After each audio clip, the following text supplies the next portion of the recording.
सभी लोगों का स्वागत करता हूँ इस सरप्राइज ऑनलाइन लर्निंग सेंटर में। आप लोगों से मिलकर के मुझे हार्दिक खुशी हुई।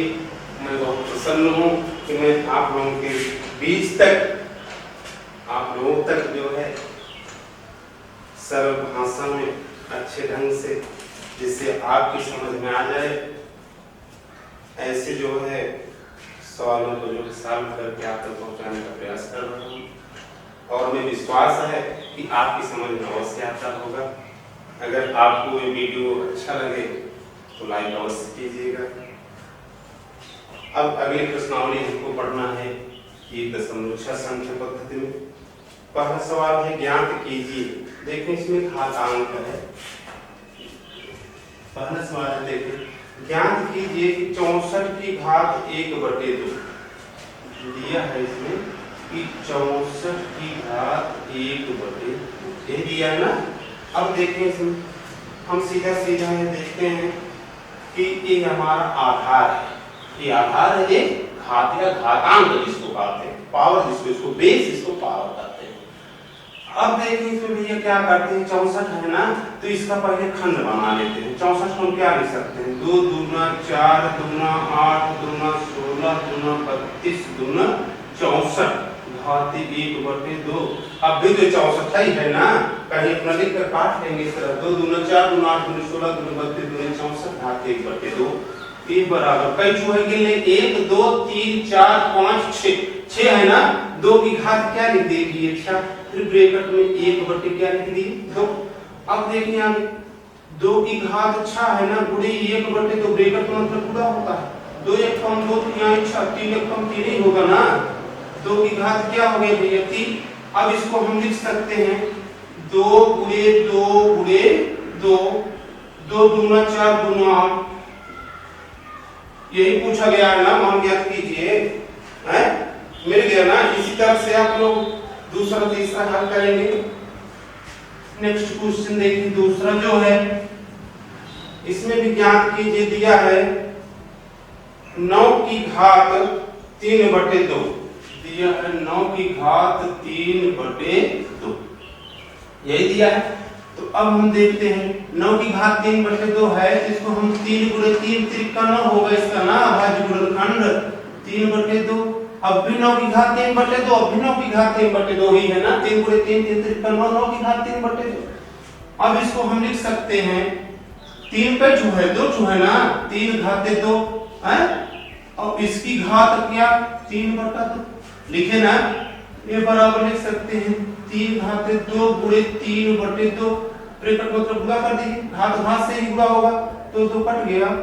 3 घाते कितना आ गया 3, ये बराबर 3 गुणे 3 गुणे 3, 3 त्रिका 9 त्रिक 27। कितना आ गया आंसर भैया 27 आ गया ना। समझ में आया। अब देखें अगला, दूसरा समझ में आ गया। चलिए दूसरे में एक और बता देते हैं जिससे आपको अच्छे समझ में आ जाए।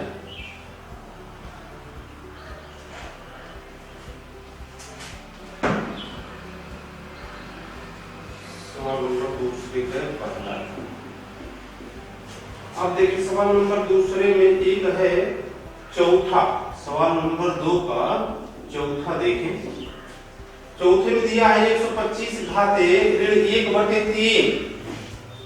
125 घाते ऋण 1/3 दिया है ना, है। अब देखें इसको हम ऐसे लिखते हैं, 25 को क्या लिख सकते हैं 5 गुणे 5 गुणे 5, 5 बचे 25 बचे 125। इसकी घात ऋण 1/3, तब भी 1/3 लिख देते हैं भैया, ऋण 1/3। अब 5 कई हुए 1 2 3 है ना, 5 घाते 3 घाते ऋण 1/3। अब 5 घाते 3 गुणे ऋण 1/3 लिख दिए, 3 3 कट गया तो मिला क्या हमको 5 घाते ऋण 1 मिल गया ना। 5 घाते ऋण 1 हम क्या लिख सकते हैं, ऋण हटाना हो तो 1/2 कर दो, क्या कर दो 1/2। अब ऋण गायब हो गया, 5 की घात 1 हो गया, 5 की घात 1 लिखो या नहीं लिखो 5 ही लिख दो, तो यही आपका क्या हो गया आंसर हो गया। समझ में आ गया है। अगला देखिए सवाल नंबर 3। तरह से इसमें जो दो सवाल बचे हुए हैं, 2-3 सवाल, उसको आप लोग हल कर लेंगे। नहीं आएगा तो कमेंट बॉक्स में अवश्य कमेंट कीजिएगा, जिससे इसका हल हम आप तक पहुंचा सकें।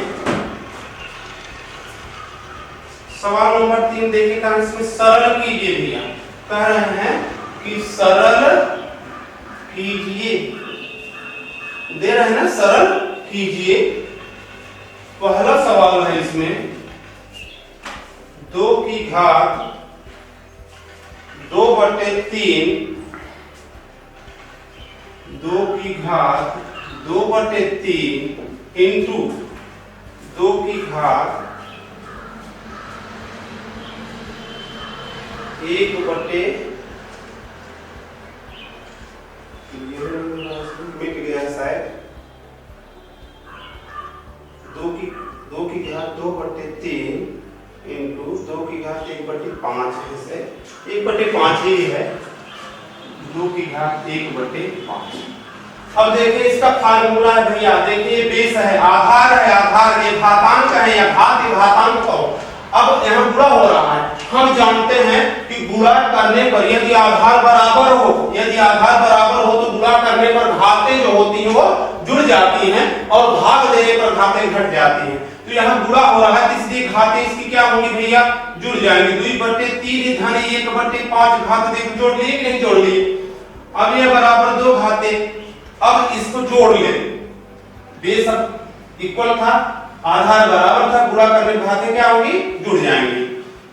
तो 5 दूनी 10 धन 3 एकम 3/5 तिहाई 15, ये बराबर हुआ 2 घातें 10 3 13 बटे कितना हो गया भैया 15, यही आपका क्या हो गया आंसर हो गया। क्लियर। चलिए एक और बताते हैं, सवाल नंबर 3 का तीसरा, सवाल नंबर 3 का तीसरा देखें। 11 घात 1/2, 11 की घात 1/2 बटे 11 घात 1/4 बटे 11 की घात 1/4, यही दिया है ना। तो बटा का मतलब क्या होता है, भाग होता है। 11 घात 1/2 दिया है और 11 घात 1/4 दिया है ना। तो अब देखें यहाँ पर आधार दोनों का क्या है, बराबर है, इसको ऐसे भी लिख सकते हैं हम 11 घात 1/2 भागे 11 घात 1/4, ऐसे भी लिख सकते हैं। तो हम बताए आपको कि ये यदि आधार बराबर हो तो भाग देने पर घातें क्या होती हैं भैया, घट जाती हैं। 1/2 ऋण 1/, क्या लिख दिए 4, ठीक। ये बराबर आप हुआ 11। अब इसका एलसीएम निकालेंगे, लघुत्तम कितना होगा, 4 ही होगा, 2 भिन्न है ना, प्रत्येक निकाल सब तो भाग देते हैं, 2 दूनी 4, 2 बार गया, 2 एकम 2, ऋण 4 से 4 भाग देंगे, 1 बार जाएगा, 1 एकम 1, ये बराबर 11 घात 2 में से 1 निकाल देंगे, 1/, क्या हो गया 4। यही आपका क्या हो गया आंसर। कहीं समझने में दिक्कत तो नहीं है ना, समझ में आ गया है ना। तो देखिए ये आपका जो संख्या पद्धति है यहाँ पर समाप्त हो जाता है। इसके बाद जो है आप लोगों को अगला चैप्टर जो है बहुपद, अगला चैप्टर जो है बहुपद है, वो अगले वीडियो में पढ़ाएंगे।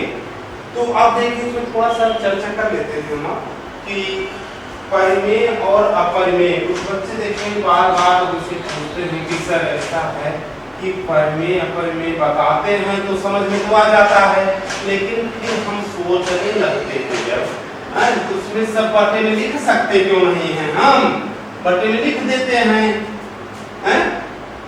तो अभी आपको बताया गया कि परिमेय अपरिमेय अगर साथ में दोनों अगर गुणा करें, भाग करें, जुड़े जाएं या घटाए जाएं, तो ऐसी स्थिति में एक परिमेय है और एक अपरिमेय है, तो सदैव अपरिमेय होगी ना।